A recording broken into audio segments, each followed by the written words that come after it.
This is COVID-19 Seattle. I'm Dave Ross. And I'm Aaron Granillo. Black Lives Matter is calling these protests this past few days too dangerous, not because of rioting and looting or police tear gas, it's because of the coronavirus. The official Black Lives Matter chapter in Seattle King County says it has not been involved in planning the protests for that reason. The group published a safety guide for those who do participate, asking people wear a face mask, gloves, and ideally even cover their hair.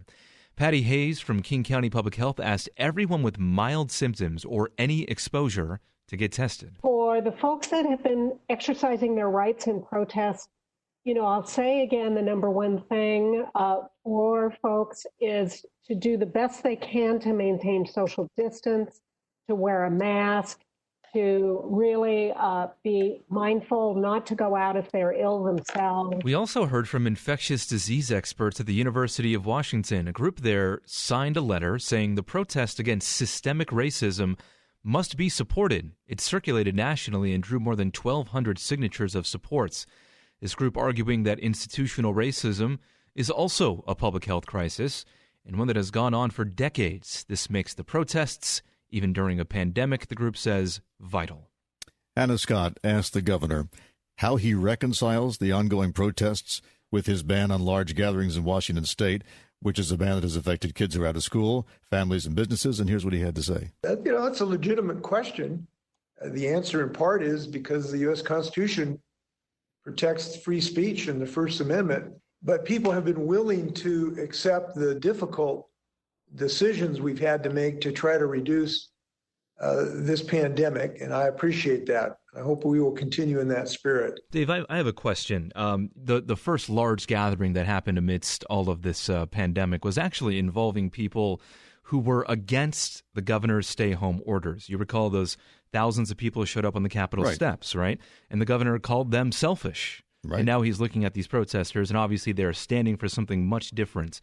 Yeah, this is a really awkward moment for the governor because the First Amendment also includes freedom to worship as you please. Right. Now, they have allowed outdoor religious celebrations limited to, I think, 100 people or something like that. Mm-hmm. But at this point, he's got to throw that out. It doesn't make any sense to say the First Amendment protects these demonstrations, but doesn't protect other demonstrations, or certainly the right of a church service to be held outdoors. I say outdoors because if we're going to be consistent, then the condition here that makes this not as horrible as it might otherwise be is that these demonstrations are outdoors where there's less chance of getting a concentrated dose of the virus.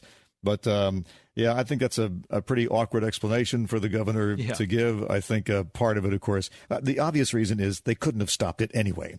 So what's the point of saying this is an illegal gathering or this goes against public health rules? Are you really going to try and move in the police and say this is for health reasons? Obviously not going to work. So it sounds to me like basically the state is open. There's no reason any longer to prohibit outdoor dining. It's one of these perfect storms, right, where nobody's really prepared to be even remotely consistent. But you're absolutely right. And Hannah was right to ask that question. Yeah. If you're going to allow demonstrations of this size outdoors, you'd have to allow a similar sized demonstration for any cause. If the question is, how then do we protect people? The word about the virus has been out there. These are all very smart people. I don't think we're talking about people who are ignorant of the danger. And you either choose to go or you don't. The only unfortunate thing is that to protect you, everybody else has got to be wearing the mask. And obviously a lot of people are not. So, I mean, let's cross our fingers that maybe in this particular group and at those particular circumstances, it wasn't as contagious as we've seen in other places. But time will tell. We should know in a couple of weeks. Starting today, it's going to be easier, faster, and cheaper to get tested for COVID-19 in Seattle. 2 new free drive-through sites are opening. Seattle Fire will administer these tests up to 1,600 a day, and the UW Virology Lab will quickly process them. The city has leased 2 former vehicle emission test sites for these facilities. One is in the north end on Aurora. The other is in SODO. So the drive-through sites and clients are asked to pre-register for appointments. The goal is for you to be in and out in less than 10 minutes. That SODO site opens today, the Aurora site on Monday. Seattle Fire Department Chief Harold Scoggins says the city is well prepared to expand testing this way. Right now, our testing supply cache, if we tested 1,600 people a day, we can last 45 days with our supplies that we have in stock right now. So I believe we're ready to go. My question here is this open just to Seattle, or can anybody go? And apparently, if you go to the website, it's pretty generic. So it sounds like whether you live in Seattle or not, or whether you have serious symptoms or not, they're happy to see you. Governor Inslee yesterday said anybody with mild symptoms should get checked out now. Mm-hmm. So he sort of has lowered the threshold for anybody who thinks they even might be sick or has been around somebody who thinks they're sick should go get tested. So anybody can go. That's what I mean. I think so. I mean, that's kind of what he's saying, and I think it sounds like we finally have the capacity to allow for that to happen. I mean, 1,600 a day is a decent number, and this is what the website says you'll need to get free testing: a photo ID with your date of birth, testing available regardless of your citizenship or immigration status. You do not need to have insurance or a doctor's note to schedule a test, and also, of course, as we mentioned, you will not be charged. This test is free. Well, then, I guess the line starts now.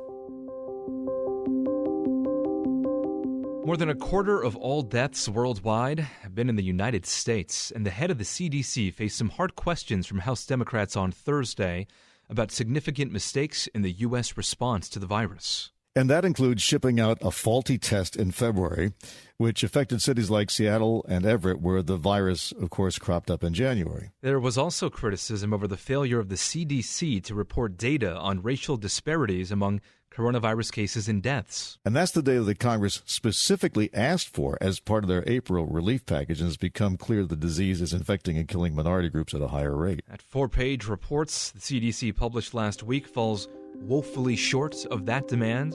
Lawmakers said the data was incomplete.